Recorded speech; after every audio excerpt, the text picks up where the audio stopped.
বাংলাদেশের মধ্যে দুটো ভাগ আছে।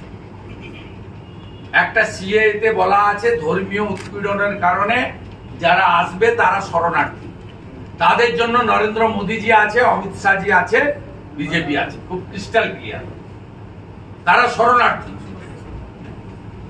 আরেক দল হচ্ছে রোহিঙ্গা মুসলমান, তারা আমাদের রেশন, আমাদের জমি, আমাদের অধিকার খেতে এসেছে। এরা লাভ জেহাদ, ভোট জেহাদ, ল্যান্ড জেহাদ করে। এদের সিপিএম প্রোটেকশন দিত, ছোট আকারে ছিল, এখন বটবৃক্ষ তৈরি হয়েছে 1 কোটির কাছাকাছি।